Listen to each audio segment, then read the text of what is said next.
I am so excited. I cannot hide it. I'm excited. St. Louis I'm excited. St. Louis Filmmakers Showcase is next week at the Tivoli. We asked Chris Clark to join us today to give us a little sneak on this whole thing. Yes, I know you're not going to tell us the best one to see because you want people to see them all and let them discover tell themselves. us, how right? is this one different than the other ones? There you go. It's the most recent. And it has more things about Ferguson in it than in past ones. So this is a short history event. This is the 15th year of this event, and it's one of our favorite things to do each year because it's all local filmmakers, people we know, we've worked with for a long time. We've watched certain students and filmmakers go from freshman in college through senior years, and then they're adult professionals working in the industry. The very first year was presented by the St. Louis Film Office in 2000. That institution later, it was publicly funded, but it later closed later that year, and they had a couple events they produced, including this one. So we inherited this event, and we've picked up the ball and ran with it ever since. I think in those 15 years, we've shown over 1,200 films by local filmmakers. And it's all St. Louis filmmakers. A few expatriates who've escaped our shores to work in Chicago, LA, New York, but there's got to be a strong St. Louis root or tie that ties it all together. Usually the director, sometimes a cast member, but if it's a St. Louis hook, we'll at least take a look at it, and we think these are the very best. Can you point to one in the last 15 years? This could embarrass you, I don't know, but can you point to one that stands out that, or the person now we know who that person is that grew out of that, just or that, doing something that great? dog one. The dog one. Dog one last.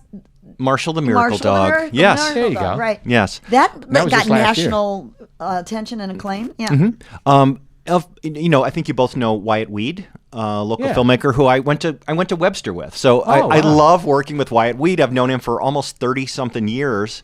He had a film a couple of years ago, a vampire film called Shadowland, which he had another film he was about to start, and that fell through, so he whipped this together really fast and made this thing. Well, they've sold it all over the world. It was in Walmarts, and they've made their money back and a little bit of change left over, which is rare anywhere in the world for a film. And these people did it, and they're very smart marketers.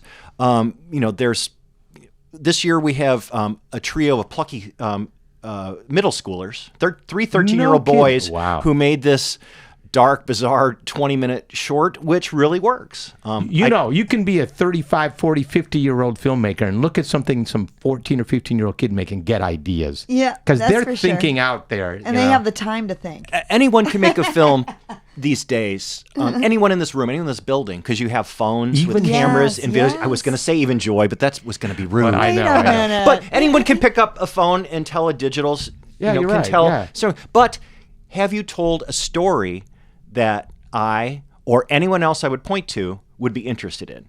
Exactly. It's not just something you and your friends will enjoy or full of, farts and poops and stuff like that. Right. Is it? Have you told a compelling story from start to finish? And have you done something new? Have you, tickled my fancy, so to speak? Yes. So you go to the Tivoli Sunday. That's when the farts and the poops happen. Sunday and Monday nights, and through Thursday, 7 o'clock through Thursday. It's through Thursday. Yes. I thought it was just 2 nights. No, 5. 5 nights. 5 nights. 5 days and nights. And is it all 15 shows? Well, there you go. Yeah, it's right there. Shorts mixed with long ones? Or there are 2 narrative feature-length films. Okay. There are 4 feature-length documentary films, and then 82 other short subjects ranging from a minute to 45 minutes. They're all segregated appropriately into comedy programs, dramatic programs. There's a horror thriller program of documentary shorts, and a very special program that we titled Ferguson Matters.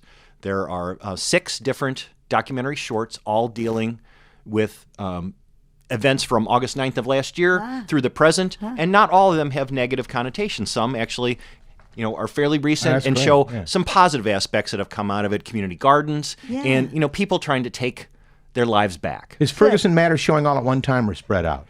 That particular program is on Tuesday good. night, You can I go think. see it all in one so night. you can Okay. everything's listed on our website, and all these films only show once but there will be a small amount that will get the graduate degree and be invited to screen in the International Film Festival That's in what November. I was going to say. Yes. After you're in this, then you have a chance to go to another level. Yes. And then what? Like a video game, you power up. Yeah, is that Yeah, then we get invited to the St. Louis International Film Festival, and just by virtue of being this event, they'll get more attention by the community, and other programmers in other cities will. In fact, I was just reached out to by a programmer at the Hot Springs Documentary Film Festival, and they wanted a list and contact information for all the documentary films in our event, and they have a grant to invite regional filmmakers to the event, so they're going to. That's great. Yeah. How can people find out?